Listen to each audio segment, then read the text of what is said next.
Chronicles, chapter 11. All Israel came together to David at Hebron and said, "Here we are, your own flesh and blood. Even previously, when Saul was king, you were leading Israel out to battle and bringing us back. The Lord your God also said to you, 'You will shepherd my people, Israel, and you will be ruler over my people, Israel.' So all the elders of Israel came to the king at Hebron. David made a covenant with them at Hebron in the Lord's presence, and they anointed David as king over all Israel, in keeping with the Lord's word through Samuel. David and all Israel marched to Jerusalem, that is, Jebus. The Jebusites who inhabited the land were there. The inhabitants of Jebus said to David, "You will never get in here." Yet David did capture the stronghold of Zion, that is, the city of David. David said, "Whoever is the first to kill a Jebusite will become chief commander." Joab, son of Zeruiah, went up first, so he became the chief. Then David took up residence in the stronghold, therefore it was called the city of David. He built up the city all the way around, from the supporting terraces to the surrounding parts, and Joab restored the rest of the city. David steadily grew more powerful, and the Lord of armies was with him.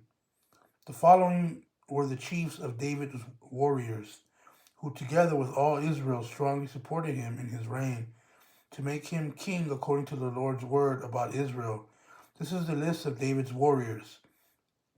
Joshobim, son of Hakmoni, was the chief of the 30. He wielded his spear against 300 and killed them at one time. After him, Eleazar, son of Dodo, the Ahohite, was one of the 3 warriors. He was with David at Pas Damim when the Philistines had gathered there for battle. There was a portion of a field full of barley where the troops had fled from the Philistines, but Eleazar and David took their stand in the middle of the field and defended it. They killed the Philistines, and the Lord gave them great victory. 3 of the 30 chief men went down to David to the rock at the cave of Adullam, while the Philistine army was encamped in the valley of Rephaim. At that time, David was in the stronghold, and a Philistine garrison was at Bethlehem. David was extremely thirsty and said, "If only someone would bring me water to drink from the well at the city gate of Bethlehem." So 3 broke through the Philistine camp and drew water from the well at the gate of Bethlehem. They brought it back to David, but he refused to drink it.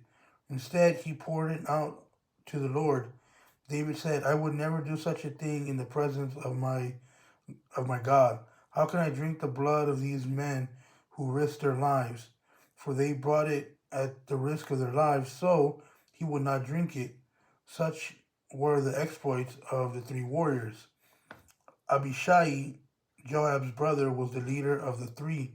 He raised his spear against 300 men and killed them, gaining a reputation among the 3. He was more honored than the 3 and became their commander, even though he did not become one of the 3. Benai, son of Jehoiada, was the son of a brave man from Kabzeel, a man of many exploits. Benai killed 2 sons of Ariel of Moab, and he went down into the pit on a snowy day and killed a lion. He also killed an Egyptian who was 7.5 feet tall, even though the Egyptian had a spear in his hand like a weaver's beam. Benai went down to him with a club, snatched the spear out of the Egyptian's hand, and then killed him with his spear. These were the exploits of Benai, son of Jehoiada, who had a reputation among the 3 warriors. He was the most honored of the 30, but he did not become one of the 3. David put him in charge of his bodyguard.